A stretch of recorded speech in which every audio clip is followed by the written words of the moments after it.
The U.S. shrugs as World War III approaches. I'm Michael Smerconish in Philadelphia. That provocative headline caught my eye this week in the Wall Street Journal. It accompanied an essay written by Walter Russell Mead. He's a professor of strategy and statecraft at the University of Florida. Professor Mead was shining a light on a report from the Commission on the National Defense Strategy, which you can be excused for lack of awareness. After all, we've been busy discussing the Trump and Vance comments alleging the eating of pets in Ohio and counting the number of times that Kamala Harris has answered questions, as well as how often she repeats her replies. And don't get me wrong, those issues matter, but each of us has only so much bandwidth. And while we and the campaigns are consumed with such inquiry, there are more important issues that should shape who will be our next commander-in-chief. The commission highlighted by Professor Mead consisted of 8 experts named by senior congressional Republicans and Democrats. They just completed a comprehensive review that at any other moment in time would have sparked a national conversation. As Professor Mead wrote, the bipartisan report details a devastating picture of political failure, strategic inadequacy, and growing American weakness in a time of rapidly increasing danger. The U.S. faces the most serious and most challenging threat since 1945, including the real risk of near-term major war. The report warns, quote, "The nation was last prepared for such a fight during the Cold War, which ended 35 years ago. It is not prepared today." Worse, China and Russia's no-limits partnership formed in February of 2022, just days before Russia's invasion of Ukraine, has only deepened and broadened to include a military and economic partnership with Iran and North Korea. This new alignment of nations opposed to U.S. interests creates a real risk, if not likelihood, that conflict anywhere could become a multi-theater or global war. Simply stated, World War III approaches, and the U.S. is ill-equipped to deal. We are no longer the colossus that can bend the world to our will. We are facing dangerous circumstances on many fronts, including China, Russia, North Korea, and the Middle East. And each is getting insufficient attention in the campaign. Substantively, Republicans keep our eye on the border and the economy. Democrats on abortion and the future of democracy, all important. But our daily attention has also been captured by too many headlines like these. I'm a black Nazi. Childless cat ladies, Doug Emhoff cheating. Campaign crowd sizes, the Arlington Cemetery video. RFK and the bear. RFK and the whale. RFK and the journalist. Whether Beyonce would show up at the DNC, does a like of a Taylor Swift tweet really mean that Clarke is endorsing Harris? In what may have been the only debate between Trump and Harris, there was only one question to both candidates on the Israel-Hamas war and the war in Ukraine. But what about China's industrial espionage, expansion in both sea and space, or how to offset their Belt and Road Initiative? 2.5 years after the Russian invasion of Ukraine, the war seems at a standstill.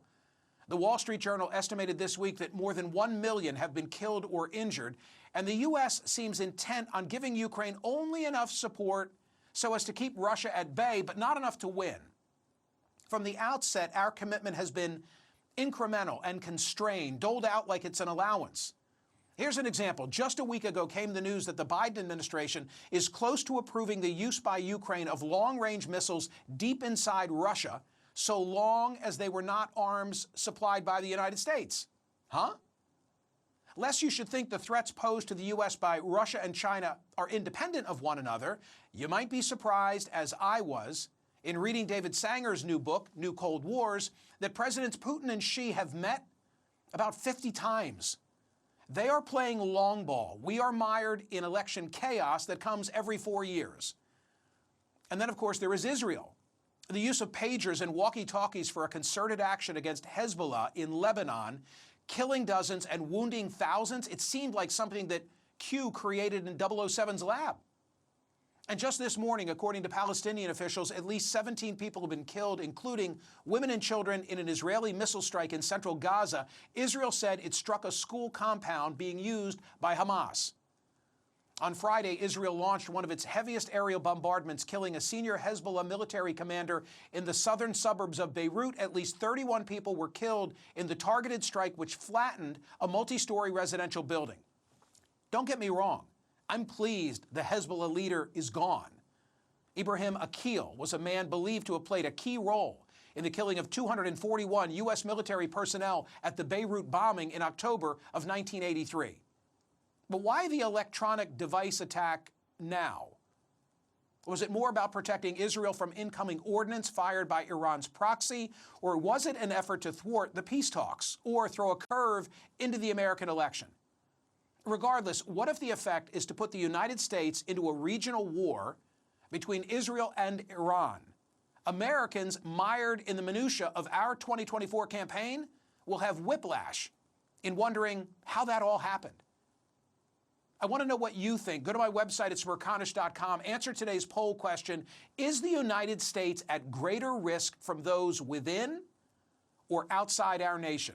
Joining me now is Richard Clarke, the nation's first cyber czar, former White House counterterrorism coordinator, special advisor to Presidents Bush 41, Clinton, and Bush 43. His new piece, published at Smerconish.com, called Israel's Upcoming Invasion of Lebanon Will Affect America's Election. Richard, nice to have you back. I know you read the commission report. What was your takeaway? I think the commission made a very good case that America is not prepared for war, that we could fight a very brief, spasmodic war, but not a sustained combat, certainly not against China and Russia combined. We don't have the industrial capacity to turn out new weapons. It takes 3 to 4 years for us to build an airplane, 7 or 8 years for us to build a ship. We don't currently have the capacity to fight a long war. What did you make of the timing of the communications device attack? That's the way I'll describe Israel's use, presumably Israel's use, of both walkie-talkies and pagers. Well, it may have been a use it or lose it situation. There's reporting that Hezbollah was figuring out that there was something wrong with the pagers, and the Israelis might have had to use them or never be able to do the operation.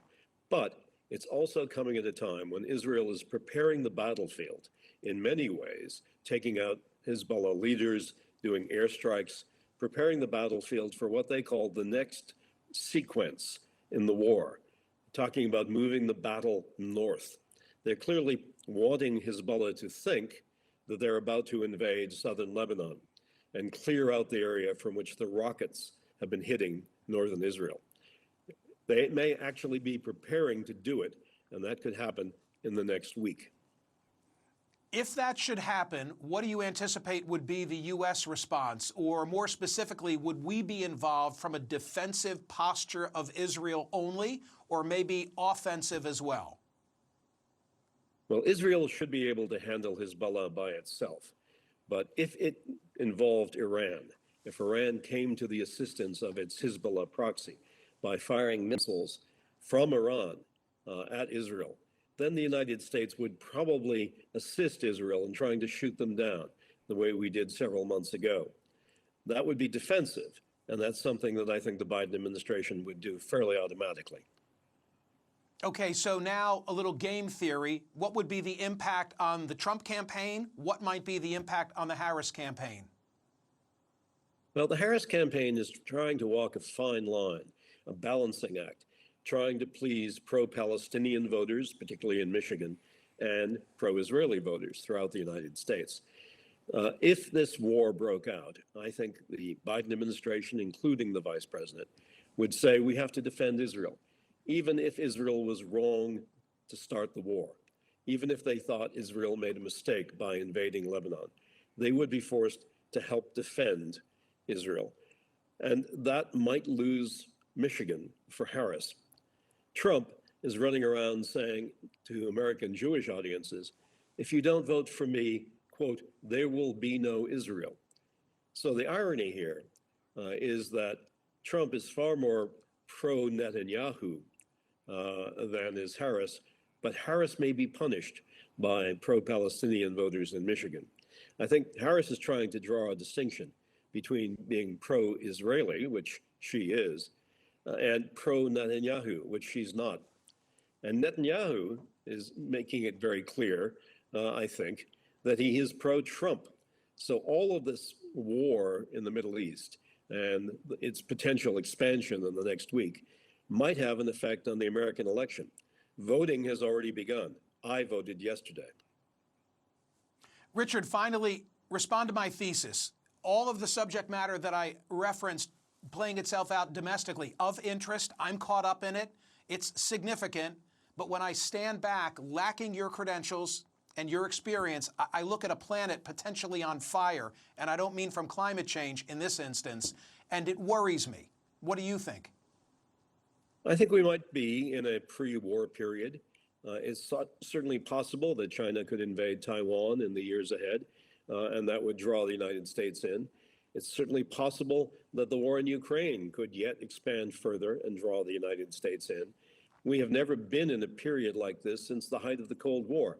And yet, as you said at the top of the show, Michael, it's not a subject of debate or discussion in our election. It should be, because we're choosing between two leaders who will make decisions about a possible future war. Said much more clearly than I offered. Thank you, Richard Clarke, as always.